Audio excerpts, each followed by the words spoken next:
नमस्कार दोस्तों, राधे राधे, हरे हरे कृष्णा। दोस्तों आज हम लोग बात करेंगे Saturn in your seventh house, either in your Navamsa chart और इन योर लग्ना चार्ट। तो सबसे पहले हम लोग शनि के कारक तत्वों की बात करेंगे। दोस्तों शनि हमारी लाइफ में एक बहुत इंपॉर्टेंट योगदान प्ले करते हैं हमारे कर्म की फील्ड में। तो जब भी कभी ये किसी भी हाउस में जाएंगे तो उससे रिलेटेड एक सॉर्ट ऑफ आपका पेंडिंग कर्मा हमेशा बना रहेगा दोस्तों। जैसे कि शनि कभी भी सेवन्थ हाउस में किसी के आते हैं तो ऐसा पर्सन अपनी वाइफ के प्रति एक पेंडिंग कर्मा लेके आया है। साथ ही साथ उसकी वाइफ भी क्या कहते हैं, उसके लिए बहुत ज़्यादा चीज़ें एक सीख के तौर पे लाएगी। समझ रहे हैं आप? फॉर एग्जाम्पल किसी का लग्नेश शनि है और वो सेवन्थ हाउस में D9 चार्ट में बैठ जाए।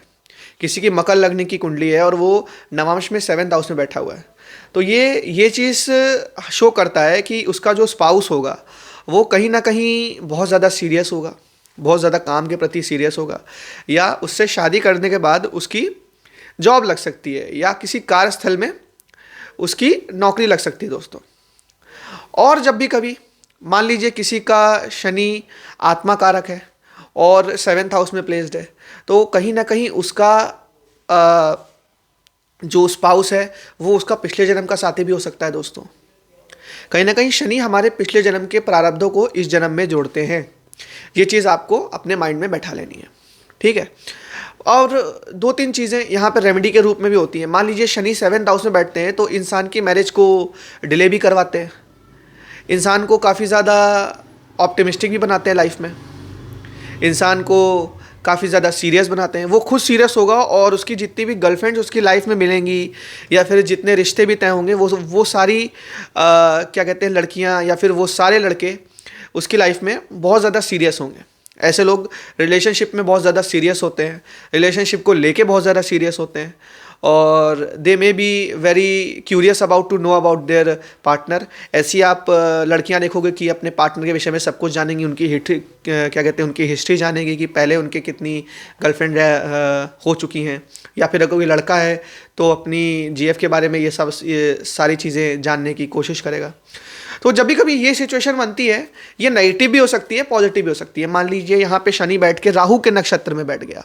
अब राहु के नक्षत्र में जब यहाँ पे शनि बैठेगा तो कहीं ना कहीं ये खराब कर्मा है। ये खराब कर्मा उसकी वाइफ का हो सकता है, या फिर वाइफ कहते हैं अगर वाइफ की कुंडली में है तो उसके स्पाउस का हो सकता है। तो अगर आपने ये चीज़ देख ली है तो कहीं ना कहीं एक बहुत अच्छी रेमेडी बनती है। आप 16 सोमवार के व्रत करो, जिससे कि आपके ये जो खराब प्रारब्ध हैं, आपके खराब पार्टनर के मिलने वाले जो प्रारब्ध हैं वो कहीं ना कहीं कट जाए। आप शनिवार को व्रत करो, आप शनिवार को पीपल के पेड़ पे आप दीपक भी लगा सकते हैं। समझ रही हैं आप? बहुत सारी चीज़ें। अगर कोई लड़की है तो वो कहते हैं शनिवार को पीपल के पेड़ पे दीपक लगा सकती है दोस्तों। लड़कों को मैं ये रेमेडी मना करता हूँ क्योंकि वो कर्म योनिज होते हैं, कर्म करते हैं और कहीं ना कहीं शनिदेव को दीपक लगाने से उनकी लाइफ में प्रॉब्लम्स बढ़ सकती है। मैंने बहुत बार ये चीज़ ऑब्जर्व करी, जिन जिन से मैंने दीपक लगवाए शनिदेव को, तो काफ़ी ज़्यादा इशू होता है। ऐसे में इंसान अगर ओम नमः शिवाय का जाप करे, अगर कोई मेल है तो ओम नमः शिवाय का जाप करेगा तो बहुत ज़्यादा बेनिफिशियल होगा दोस्तों। और साथ ही साथ नवांश में अगर ये प्लेसमेंट है, कहीं भी शनि बैठा है, फॉर एग्जांपल लग्न में शनि बैठा है और नवांश में जाके सेवन्थ हाउस में बैठ गया, तो इंसान की हेल्थ इशू हो सकती है शादी के बाद। अगर सेकंड हाउस में शनि बैठा है और नवांश में सेवन्थ में बैठ गया तो कहीं ना कहीं वेल्थ में इंक्रीज देगा। अगर यहाँ पे एक पॉजिटिव सिचुएशन में बैठा है सेकंड हाउस में तो वेल्थ में इंक्रीज देगा। थर्ड हाउस में बैठा है तो मान लीजिए किसी की मैरिज होती है तो उसके बाद इंसान बहुत ज़्यादा कर्म करने लग जाएगा, बहुत ज़्यादा एक्टिव हो जाएगा, उसका सबकॉन्शियस माइंड बहुत ज़्यादा एक्टिव हो जाएगा, सोचने लग जाएगा।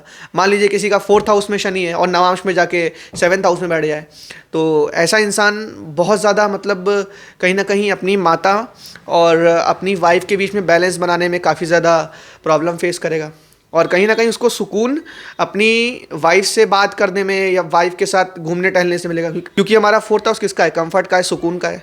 और सुकून कहाँ जा रहा है? क्या कहते हैं, उसकी वाइफ के हाउस में जा रहा है, उसके स्पाउस के हाउस में जा रहा है। जो भी लड़कियां वीडियो देख रही हैं वो इसको अपने पार्टनर के रूप में रिलेट कर सकती हैं। मान लीजिए फिफ्थ हाउस में आपका प्लेसमेंट लग्न में है और नवांश में सेवन्थ में बैठ गया, तो शादी होने के बाद आप कोई भी क्या कहते हैं डिग्री ले सकते हो, कोई जॉब कर सकते हो, कोई एक क्या कहते हैं टेक्निकल स्किल्स सीख सकते हो।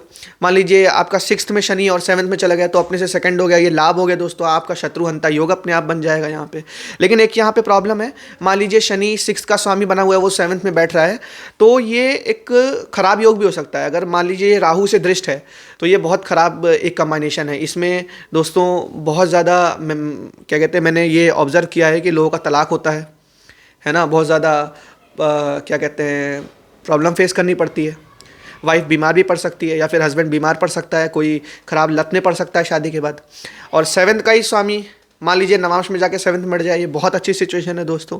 दोनों का 7 जन्म का रिश्ता है दोस्तों। ऐसे में बहुत पुराना प्रारब्ध लेके कोई आया है आपके जीवन में। अगर 8th का स्वामी बन के शनि कहते लग्न में बैठे हैं और वो नवांश में 7th में बैठ जाए आके, तो ये कहीं ना कहीं इंसान को आध्यात्मिक बनाएगा। उस जैसी उसकी मैरिज होगी, बहुत ज़्यादा दूर की क्या कहते हैं मंदिरों की यात्राएं करेंगे ऐसा इंसान। मान लीजिए 9th का क्या कहते हैं स्वामी है और नवांश में क्या कहते हैं 7th में बैठ जाए, तो बहुत अच्छी सिचुएशन है दोस्तों। लग्न में 9th का और नवांश में 7th का बहुत अच्छी सिचुएशन है दोस्तों। ऐसे में क्या होगा, इंसान कहीं ना कहीं उसका भाग्योदय हो जाएगा दोस्तों, क्योंकि भाग्य का स्वामी आ गया हमारे 7th भाव में, आपका भाग्योदय हो जाएगा। आप एकदम से मान लीजिए 10,000 कमाते हैं तो 1 लाख कमाने लग जाएंगे, 2 लाख कमाने लग जाएंगे।